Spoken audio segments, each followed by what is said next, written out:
Last December, Scientific American devoted an issue to world-changing ideas. And there, right on the front cover, was an article co-authored by our next speaker entitled, How Supercomputers Will Yield a Golden Age of Material Science. So, not to put any pressure on her, but I'm pleased to introduce Kristen Persson, who will tell us about her work with the Materials Project. Kristen. Thanks so much, Richard. It is a pleasure to be speaking here at the user conference and to show some of the work that we've done together with NERSC to bring about a Google for materials. Is this working? So, engineered and designed materials surround us, and they enable our society. There's a reason we call our ages by materials: the Stone Age, the Bronze Age, the Petroleum Age. If we look at the last couple of decades, we now make airplanes and bridges out of carbon fiber composites, which makes them lighter, easier to deal with, and more corrosion resistant. We wouldn't have the communication age that we have today, the internet age, if we hadn't come up with materials that transmit signals across long distances without changing them or perturbing them. These are high purity glasses in fiber optics. And one of my favorites, when DuPont was charged with coming up with a material that was lightweight and strong enough for better parachutes, they developed nylon, which of course was quite the consumer hit as well. So these materials change the way we do things. But how do we come up with them? How do we design new materials? Well, there's the Edison Style, and it was called that way because when Edison was looking for a filament for his new invention, the light bulb, he painstakingly went through 3,000 materials. And he ordered them from all over the world. It took him years. And he used his intuition, right? And whatever was available around him, he tested 3,000 of them, literally one by one. The sad thing is, he didn't actually find the best one. Out of all those materials, the best performing one was a cotton-based bamboo-derived material. And a decade later, some Hungarian scientists patented the tungsten filament instead that we use even today. So that's the Edisonian approach. It takes quite surprising 15 to 18 years from the time a material works in the lab to being commercially successful. And that's when it works. That's when most scientists go, well, I've done it. I've published and I've patented, and I'm now sending it off to industry, and I'm going to be rich. And then they wait, and they wait, and they wait. And it takes industry a very, very, very long time to actually, and in some cases, it doesn't even work. And why is this? Well, it turns out that it's because there's always something wrong with the material. There's always something they have to engineer around. It doesn't quite work the way it was supposed to. It corrodes in the environment. You know, when we're subjecting it to temperature or water or something around us that is not available or that is not in the controlled environment of the lab, or there's no market for it. Superconductors were invented in the 70s, and we still don't have a large market for those materials. So how can we accelerate this? How can we get more information about material up front so we either don't pick the ones that will have this very long timeline, or we make better choices depending on the information we get? Well, we're a little bit better off than Edison in the sense that some things have happened since his day. We today have the laws of physics that tell us how material actually behave. We can compute, we can calculate how materials' properties from the basic laws of physics. And thanks to you guys, we have the means to do it very quickly. It's thought-provoking that if I had all of Hopper for one day, I could crunch through 20,000 materials and one property, like the basic energy of the material. I never get all of Hopper, wink, wink. But if I did, I could actually crunch through a significant portion of the known materials today. So that it's a tractable problem. It's not like biology, even though they're using fewer building blocks than we do. We have the whole periodic table. They have more combinatorial problems because these molecules can can become very different. The known world of inorganic materials is somewhere between 30 to 50,000. It's a confined space, and then you can do substitutions, and you can try to find metastable materials that live outside of those known materials, but still, it's not the order of millions. This is a tractable problem. It's doable.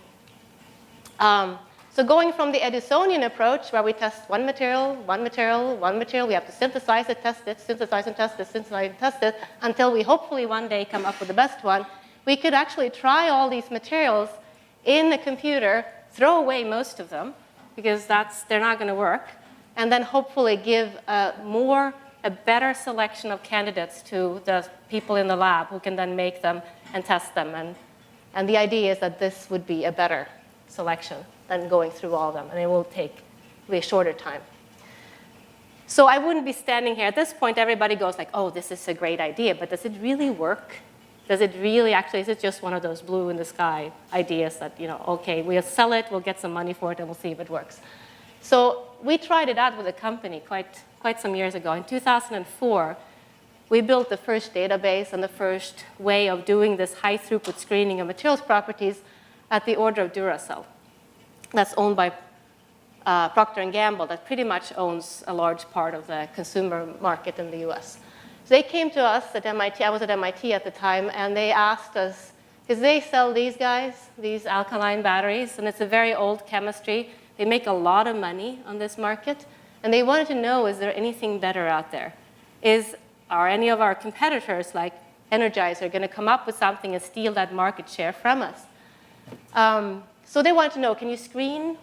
Can you find out if there's a better cathode out there? We'd like a drop-in replacement. We want the same stuff, the same anode, the same electrolyte, but we'd like a better anode or cathode. It's pretty crummy. So we said, sure, give us $1 million in a year and we'll do it. So they did that. And we assembled a team of 7 people that worked on it. And during that year, we screened more than 100,000 compounds. Not all by first principles, not all quantum mechanics, but we generated new test sets and we learned from those. We did data mining on more suggestions, and then we submitted more and more calculations. In the end, 1,500 of those 100,000 were better in terms of the energy they could store. But only 200 of those had any chance of surviving in the environment for which they were designed. These are alkaline batteries. It's pH 15 inside of those. The electrolyte is pretty corrosive. It's basically a Drano. And Drano dissolves most stuff, right? That's the same with these ceramics. You drop a material in there, it might survive for a bit, but if you're putting your battery away, you'd like to come back a year later and it would still work, right? The shelf life is important. So in the end, 200 of those 100,000 we suggested to Duracell.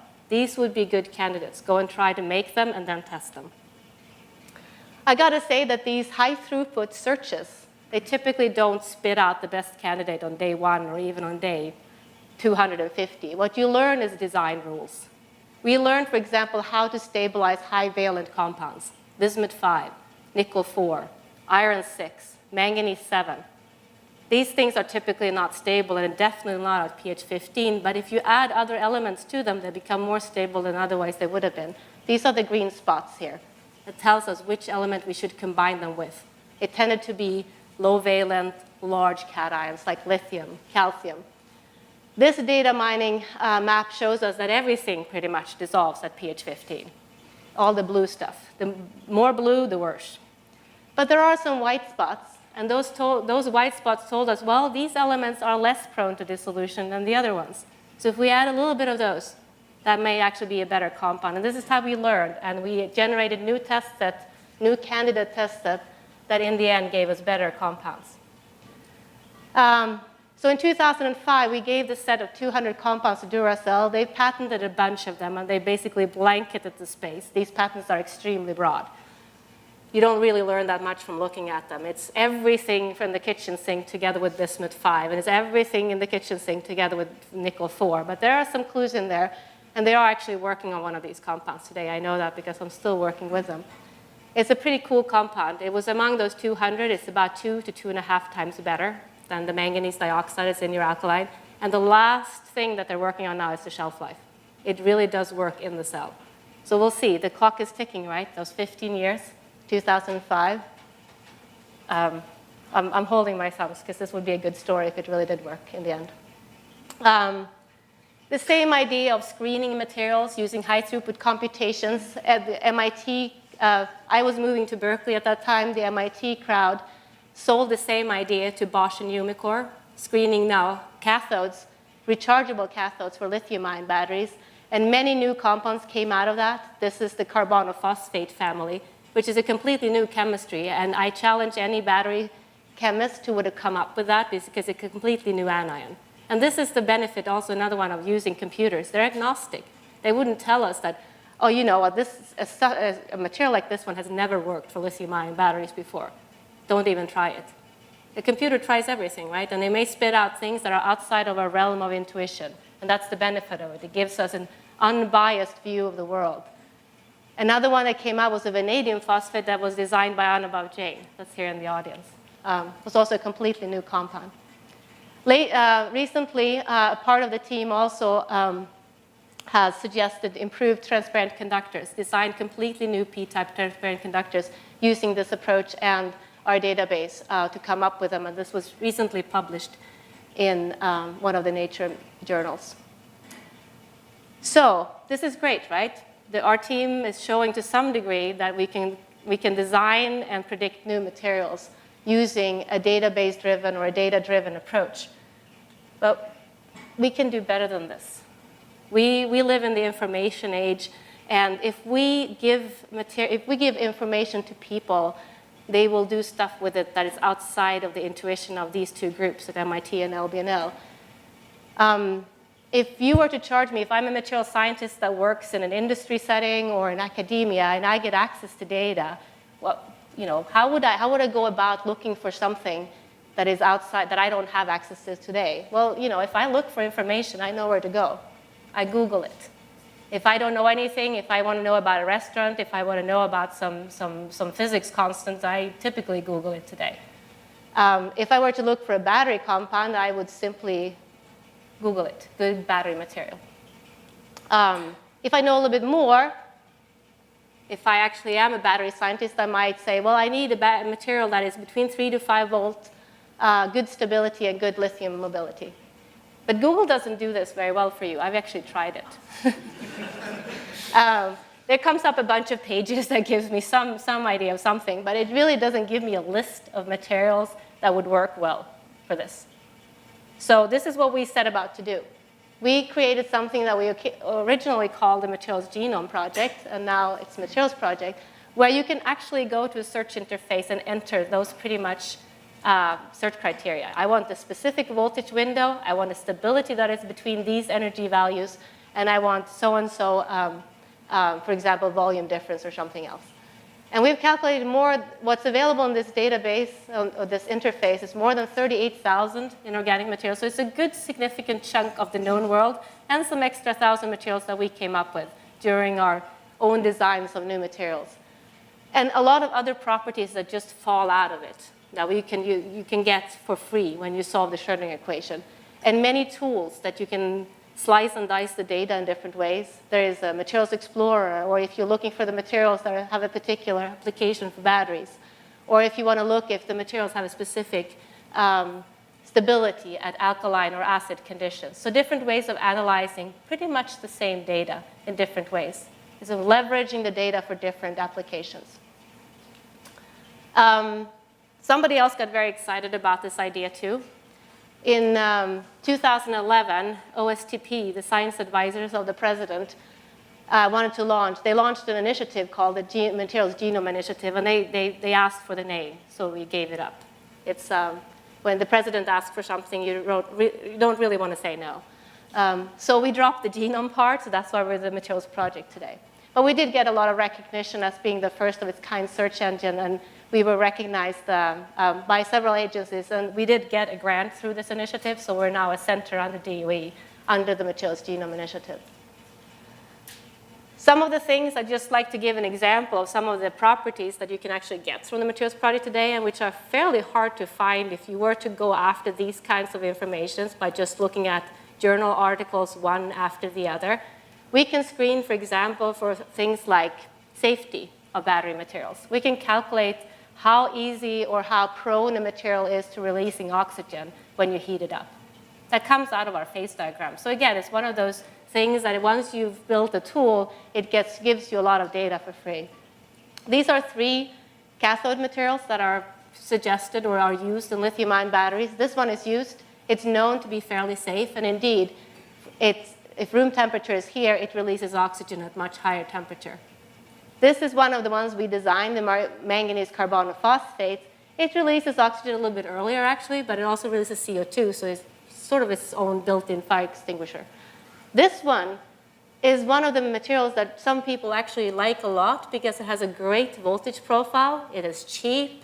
It has the right energy density to beat current ones, but it releases O2 at room temperature. It's basically a ticking bomb, and we don't want these situations. They cost millions and millions of dollars to several. So this is one of the things that we can compute quite readily, and it's easy to screen on. And gives us a sort of a, yes, is this a possible material, or would I have to add a lot of engineering to protect it, which costs money, and again, that timeline, right? So nothing of this would be possible if we didn't have an infrastructure to support it. And I cannot stress this enough, because we have the best infrastructure for doing these kinds of computations in the world, in my opinion, because we've been doing it for a long time, and we've built newer and newer versions on top of the other ones. And one of the benefits of moving from MIT to LBNL for me was to get in contact with the scientists at NERSC and at CRD, who helped us to make this environment a lot better than it was, and was just in the academic setting. So we have a whole workflow on how to handle the data, from the structure that we start with that comes from any database we can lay our hands on, or user submissions. We process them, put them in our database, and then they go through a workflow manager, spits out on the supercomputing resources that we have at our disposal, post-processing, analysis, and then we bring them to the web applications of the Materials API. All these codes that drive this infrastructure have their own guardian angels. The Primate Gin library is guarded by the Hulk. He's an assistant professor at UC San Diego. The custodian doesn't have his own person, but he's the terminator. He self-heals. That's the guy who keeps track of the job. So if they fail, he puts a sort of a recipe Band-Aid on them and submits them back in and see if it works. And the fireworks guardian angel is Captain America. That's the alias for Honorable Jane. He has designed fireworks. It's a workflow manager that keeps track of all these calculations. And the motto of fireworks is no material left behind. It's the idea that we never lose the material. We know exactly if it's from start to end where it ended up. If it failed, if it needed to be recomputed, there's a wealth of information stored from fireworks on how these computations work or they don't work. And I'm just waiting for somebody to really dig into that and use it and feed it back to whatever quantum mechanical code we're using and saying, use this to make the code better, because we have an enormous amount of information there. These are all open source, our codes. We are starting to see the benefit of that. In the beginning, it was pretty much a freebie. People could download them and use them for whatever they wanted. The Primate Gin library, for example, is what turns the raw output from the Schrödinger equation into something that is important or understandable from a material scientist, like reaction energies or phase diagrams or structure visualizations. But we are now seeing people that are actually starting to contribute back to the code, which is great. We're trying very hard to build software that lasts. Anyone who's worked in this academic setting knows that most codes are only as robust as the person who developed them. And when that person leaves, they tend to deteriorate and they're never used. And then somebody has to recode it. Of course, they do it much better than the person before, but still, it's an enormous waste of time. So all of our tests come with unit tests and documentation. And to submit anything to Primate Gin, you have to go through the Hulk. And he's pretty strict about what goes in and what doesn't. So, and we've all learned that. But it's good. It's what we're hoping to make this something that lasts. We're also seeing this. This is the usage of Primate Gin and some of our codes through the world. Obviously, we have big user bases on the East and the West Coast, and in Europe and Asia. Interestingly, I have no idea what they're doing with it in Australia. There's a lot of downloads over there, but that's great. I hope they come up with something amazing. we're doing all, we give out all this data and algorithms for free. The only thing we do if people want it, we ask for their name and their email address when they register, and we have a few Mickey Mouse and Donald Duck there, so you can even lie. So people wonder, why do we do this? Why do we give it for free?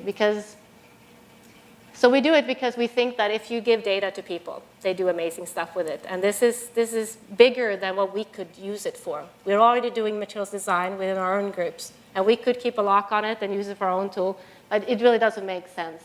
It's amazing to see what people do with data. So we put it out there, and we hope that this will be the seedling of a materials ecosystem where more people will contribute data and more people will sort of build into this idea that we can uncover the materials genome if we all work together. But we do occasionally have projects that are funded by a specific entity, either if it's an industry partner or if it's a government grant, and then we keep that data separate. We call it Sandboxes, and that was the brainchild of Dan Gunter in CRD. Well, we basically keep, Sandboxes private, but they interact with the core data that is public, and they leverage all the tools that are available in the materials project. And one example of those Sandboxes is what we recently joined, or we're partnering in the energy storage hub based at Argonne. And there we're screening for electrolytes. So it's a bit outside of what our beginning goal was, to go through all the known and potentially synthesizable bulk compounds of the world. But this is any solvent and salts and redox active molecules that could enable the next generation of energy storage solutions. And this is now in a sandbox that is only available to J. Caesar partners for as long as that hub goes. And if I'm part of the J. Caesar and I log into the materials project, another app comes up that I can access data. And I can search through all the different molecules that were calculated and then get inspired by all the different ones and search for the ones with specific properties that are important for me. And I got to say that this is the way to do it. If you're gonna have a hub that's under one roof, which really never works today, right?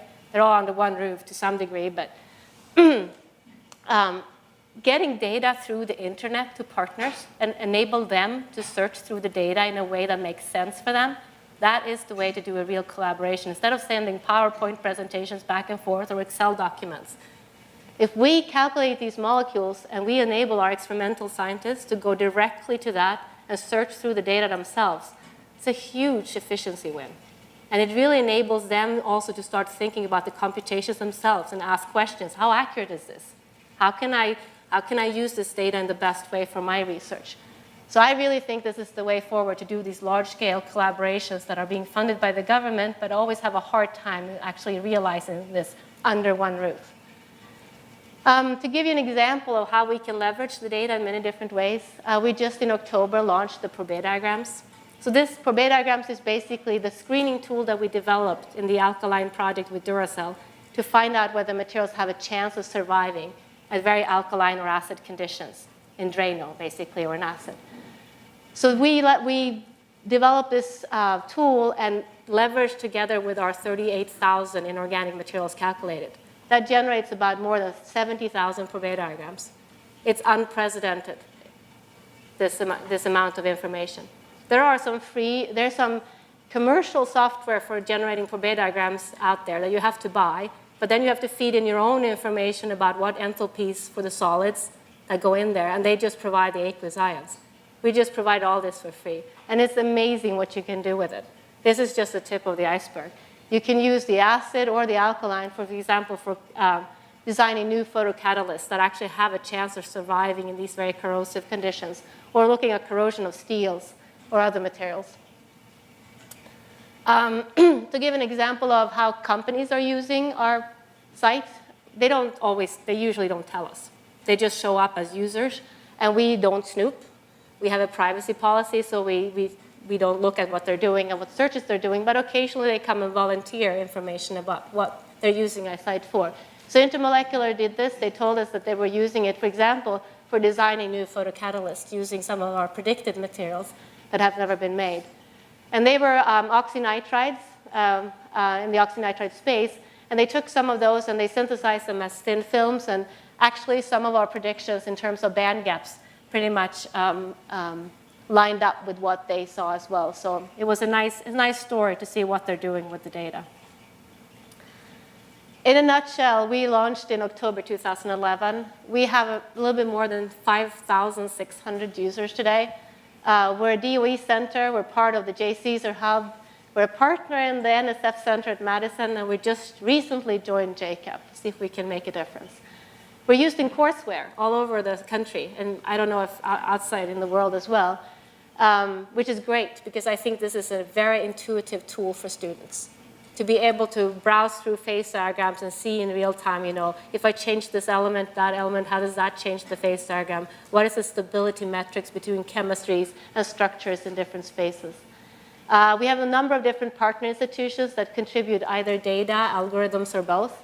And a lot of companies are using our website, but I gotta say, in most cases, we have no idea what they're doing with it. So I'll just end with a little bit of a sort of a vision. I think this is how we usually work as scientists. We tend to have our own toolboxes and our own expertise. And to some degree, when we work in groups, we can leverage some of our joint knowledge. But it's a fairly single process or single user discovery process of new materials. But if we leverage the data in a better way, let's say, for example, instead of just publishing our data to a journal, and then I have to go to that journal and get that information, and maybe I'm even sitting with a ruler to find out what the points in a diagram is. Instead, we share the data through some internet-based way, and we can download that data and have access to that data. That can completely revolutionize how the single investigator goes about its work. Because I've seen it. I've seen how it changes people's way of thinking if they have access to data. If they can ask a question and directly get an answer.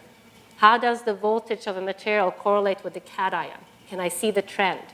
If I combine two cations in a material with each other, how does that change the stability of the material? If I can get an answer to those questions fairly rapidly from a data set, that changes how I do material science. And that's bigger than anything. It's the beginning of I know this world is tired and old, but it is a paradigm shift in material science.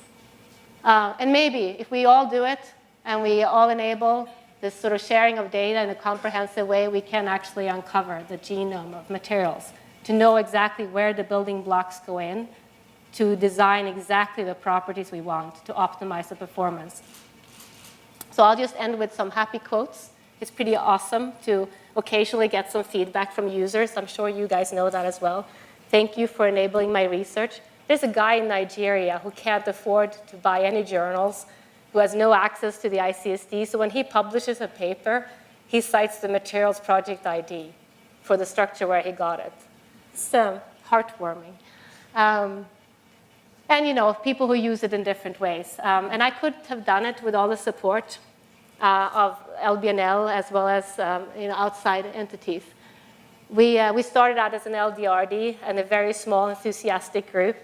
David Skinner was part of it, and I would not be able to be here if NERSC hadn't helped us, and CRD Dan Gunter sat in for free in many of our meetings. We're now doing fairly well. We have funding, but without that enthusiastic shoestring budget core team, we could not have made it. So thank you to all, and thanks to the team, and I'm very happy to take questions.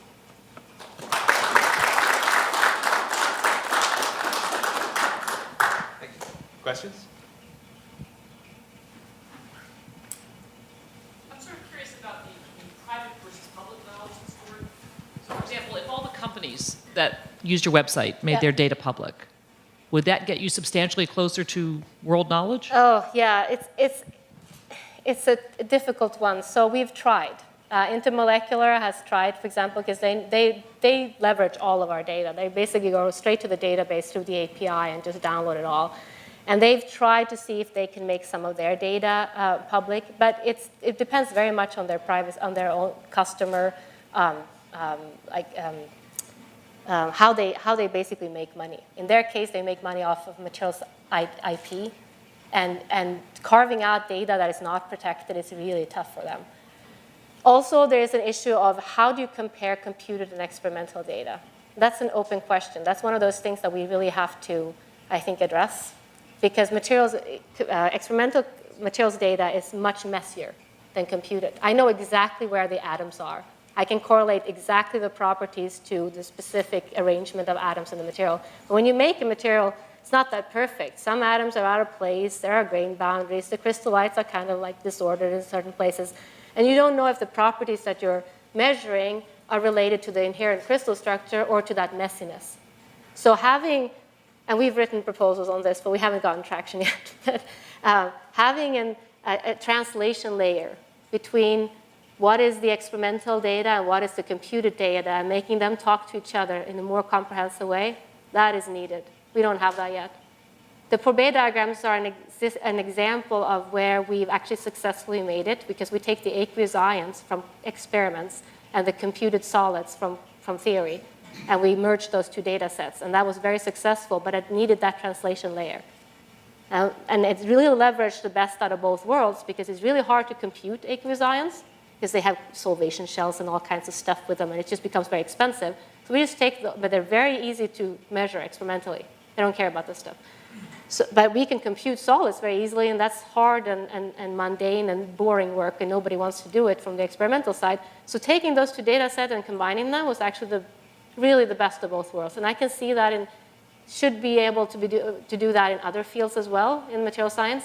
It just requires people to look at both data sets and developing that translation layer. But yeah, otherwise, it's a very good idea. So I wanted to ask how much sort of the semantic areas of focus, like you mentioned a lot about batteries. And I mean, I have a colleague that works on tires, for cars. And there's all sorts of things. Everything's made of materials. And so Yeah. how much do those areas of attention influence what analysis you do and what goes into your data? Yeah, that's a good question too. So yeah, materials is a very broad term, right? It goes everything from rubber and glasses to real crystalline systems. And the crystalline systems are the easiest for us to calculate. That's why we started there. We're now going after liquids, which is a little harder, because they move around and stuff, which is messy. And polymers and rubber and stuff like that has another way of dealing with it. And there are people doing computations on those too. So every time you go after a new class of materials, you kind of have to tune your approach a bit. It's not it's not widely applicable. You can't just address everything with exactly the same machinery. It has to be tuned. And then if you're combining materials, and frequently the materials you're talking about are not just one material. There's several materials together, and then you have to develop something for that. So it's a length scale, and it's a chemistry. You have to tune both the length scale as well as the chemistry, your approach to those. So no, it's not a cure for all, the approach we're doing, but I think that if you enable the sort of atomistic, the bottom approach for all of those, for polymers, for plastics, for liquids, for solids, you can build the other length scales on top of that. That's the idea. And I can see to some degree that that's happening. We're starting to, for example, calculate elastic constants for a lot of the solids. That goes into higher length scale models. And if you combine two materials, you can use those to predict the strength of materials, for example. There are higher order models that use that information. Did that answer the question to some degree? Yeah. You mentioned in the, I think early on in the battery example, that you started to see sort of design patterns. Have you thought about trying to come up with ways to automatically sort of infer that and pull it out from the example? Yep. When we got the center grant from DOE, we specifically incorporated a statistician in the team that had no knowledge of material science whatsoever. So he's now working with us. He's also at UC San Diego to extract those trends and work with us. It takes time, because even when we want him to be agnostic and apply the best tools from his field, but it also takes time for us to sort of say, well, this doesn't make any sense, right? But he has a very open-minded approach. He just throws in all the stuff he can think about that could be descriptors, and then we occasionally go back and tell him, like, no, that really shouldn't correlate. Why does it? And then we usually find that there's a second-order correlation somewhere. But yeah, we are trying to do that. It takes a bit of time, though. And he typically thinks we're pathetic in terms of data. When we say, well, we have 300 data points, it's better than any of the experimental knowledge. And he goes like, 300? I need 10,000 at least. So it's a little bit of we're not big data. Even though we're 38,000, we're very proud of that, right? But if you really look at big data people, they have much more than that. So sometimes we're limited by the amount of data. I guess that's sort of my question of what is the limiting factor for growing the size of your database? Well, many, I would say. At this point, we're to some degree still limited by that whenever so we're limited by computations today to some degree. NERSC has been fantastic in giving us access, but if we, again, got Hopper for a week, we would, right, Anubhav? we could totally go to town with that and get another 20,000 materials on there. So that's one thing, which is some degree still limited by infrastructure. There's still some plugs that people, we have to go through the data to some degree. We have tests. We do as much automation as we can. But every release takes a little bit of looking at the data and just make sure there's nothing wrong with it when we port it out to the website. So there's still some tinkering. People's time, basically. And when it comes to new data, so for example, we're about to go high throughput with elastic constants. That has taken us about 1.5 years to take algorithms that are known in the literature, but making them robust enough that you can run them in high throughput, which isn't what this typical investigator does. They calculate 30 compounds, and they go like, oh, this is a great method. Go do. But it's not the same as doing 10,000. Because then a bunch of them fail, and you don't know why, and trying to figure that out, and you have all kinds of fixes for it. So it's taken us 1.5 years to take sort of an existing methodology and bringing that to high throughput so we could really blow the town with elastic constants. And there are 300 known in the world today from experiments. We can outdo that in a couple of months once our algorithms are completely robust. So a couple of things that are sort of bottlenecks. I guess one question I had is, first a comment. This sounds very Edisonian, but the real question is, if I understood you correctly, the data that you have here are all coming from simulation. Is that correct? Well, we have some experimental data. Whenever we can lay our hands on it, for example, in the reaction, when we calculate reaction energies, we have downloaded whatever is known from works like Kubachevsky and compare it to experimental data. But there are very few free sources of experimental data available that we can get our hands on. So my real question is what what are the limitations of the model in terms of what kinds of things don't they do that you're aware of? Oh, what? Of your computer models. Oh, my computer models. Because they're all models after all, right? So, what kinds of things are kind of missing that are important? Yeah, so first of all, so going back to the Edisonian way, yes and no. I suppose that Edison must have learned something from his 3,000 materials, right? But he still tested every single one of them. You could have argued that he could have tested one carbon and go like, well, I'm not going to try the carbons again, but he did. He went through every single one of them. What we're trying to do is by using data that can be easily assembled, we can learn from it and become smarter about what to actually test in the real life. So it's not like again, it's not the funnel that spits out the perfect material when you go and take vacation for 3 weeks. It really is about learning the data mining and understanding the underlying principles. And I stand by that. So I do think it's a more clever way of using data to become a better material scientist. But what don't we know? Well, the higher length scales is still a missing piece. And there are people using, trying to go to higher length scales using basically multi-scale modeling. We've been talking about it for a long time, but it really hasn't caught on yet because it's so hard if you're using metrics from many different length scales and trying to actually model a material on a real macroscopic level where you have all kinds of messinesses in the material. That is hard. And we're not there yet. And you can't do that high throughput. We can't calculate that to any degree where you can learn from the data. So, but hopefully by giving access to the atomistic level of lots of data, that can enable better systematic learning curves of the higher order models as well. We're hoping that by building bottom up, that will be better. But we can't do that today. If you ask, for example, like, in that airplane, where's it going to crack? the carbon composite fiber, which is a fairly complicated material. That can't be predicted from computations. We can get an idea, but most of the time people are still trying. How long is it going to last? 10, 20 years? We're pretty bad at durability tests. Okay, well, thank you again.